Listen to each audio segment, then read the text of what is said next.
दिल्ली में एक उग्रवादी नक्सली के लिए लोग प्रोटेस्ट कर रहे हैं।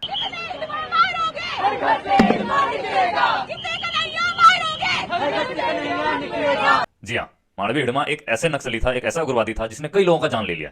उसके लिए लोग दिल्ली में प्रोटेस्ट कर रहे हैं। अब देखो हो क्या रहा है, दिल्ली में एयर पोल्यूशन इतना ज्यादा हो गया है कि लोग इंडिया गेट पे जाके प्रोटेस्ट कर रहे हैं। कुछ दिन पहले बिहार चुनाव से पहले आपने देखा होगा कि दिल्ली के लोगों को जबरदस्ती पुलिस वाले ठास ठास के जेल में डाल रहे थे जो प्रोटेस्ट करते हैं एयर क्वालिटी को लेकर। अब दिल्ली का AQI लेवल हो गया 900 से पार। का मतलब है अगर आप दिल्ली में दिन भर हवा लेते हो, दिन भर सांस लेते हो, तो इसका मतलब यह है कि आप दिन में 10 सिगरेट पीते हो। ऐसी एयर क्वालिटी हो गई है दिल्ली में। अब लोग हिडमा आतंकवादी के लिए वहां पे प्रोटेस्ट कर रहे हैं। 18 नवंबर को आतंकवादी मुठभेड़ में छत्तीसगढ़ बॉर्डर पे हिडमा को मार दिया जाता है और उनकी पत्नी को भी मार दिया जाता है। अब देखिए हिडमा जैसे लोग नक्सलवादी उग्रवादी बनते क्यों हैं? हिडमा एक आदिवासी समुदाय के नक्सली थे और नक्सली बनने का रीजन ये था कि उनके क्षेत्रों तक यानी आदिवासी समुदाय तक राज्य सरकार की नजर पहुंचती नहीं है। भारत में जो सबसे गरीब लेवल का लोग कोई आता है ना, तो आदिवासी ही आता है जो जंगलों में रहते हैं। उन तक सरकार की नजर नहीं पहुंचती, ना तो उनके पास कोई स्कूल है, ना ही रोड है, ना ही स्वास्थ्य व्यवस्था अच्छी है उनकी जगहों पे, कुछ भी नहीं है। इस वजह से वहां से ऐसे लोग नक्सलवादी उग्रवादी बनकर निकलते हैं। लेकिन रियलिटी क्या था कि अभी हसदेव जंगल काटा जा रहा है। उसके काटने में बहुत आदिवासी लोगों ने प्रोटेस्ट किया कि जंगल मत काटो, हमारा घर है, हम यहाँ रहते हैं, मत काटो। वहीं से कनेक्ट होता है दिल्ली का एयर पोल्यूशन। सोचो एक तो दिल्ली जैसे जगहों पे एयर पोल्यूशन कितना हाई है,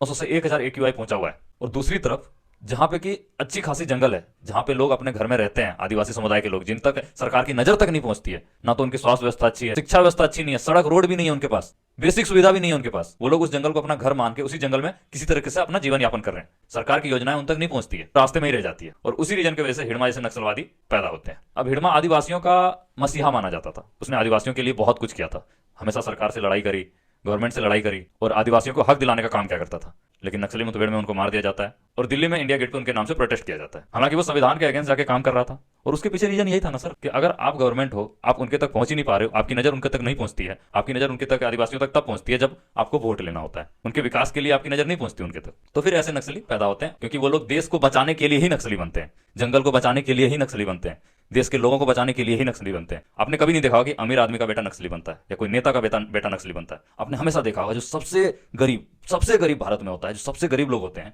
वही सब नक्सली बनते हैं, क्योंकि उनके पास ऑप्शन नहीं होता है। दिल्ली के लोग कुछ देखो कितने बेवकूफ हैं कि एयर पोल्यूशन 900 AQI है, ठीक है, और वहां पे वो लोग हेल्दी रहने के लिए उस एयर पोल्यूशन में रनिंग कर रहे हैं। बताओ, ये हमारे पढ़े लिखे लोग दिल्ली के। इस फोटो में साफ साफ दिखाई दे रहा है पुलिस वाले कैसे लोगों के साथ जुर्म करते हैं भारत में। ऐसी हरकतों से जब लोग जूझेंगे तो वो क्या करेंगे? वो गलत कदम ही उठाएंगे ना। अगर भाई आपके खिलाफ प्रोटेस्ट हो रहा है तो आप उसके लिए काम करो ना। आपको गवर्नमेंट किस लिए बनाया गया है? और रेखा गुप्ता जी का तो थीम ही यही था कि एयर पोल्यूशन कम करूंगी, यहाँ पे यमुना साफ करूंगी, पानी साफ करूंगी। कब करोगे? 1-1.5 साल बीत गया, कब करोगे? जब लोग मर जाएंगे आधे से ज्यादा तब। तो मर रहे हैं आज के टाइम में लोग सिगरेट पी के उतना नहीं मर रहे जितना दिल्ली के एयर पोल्यूशन से मर रहे हैं। समझ रहे हो? ऐसी कंडीशन हो गई हमारे भारत देश की यार।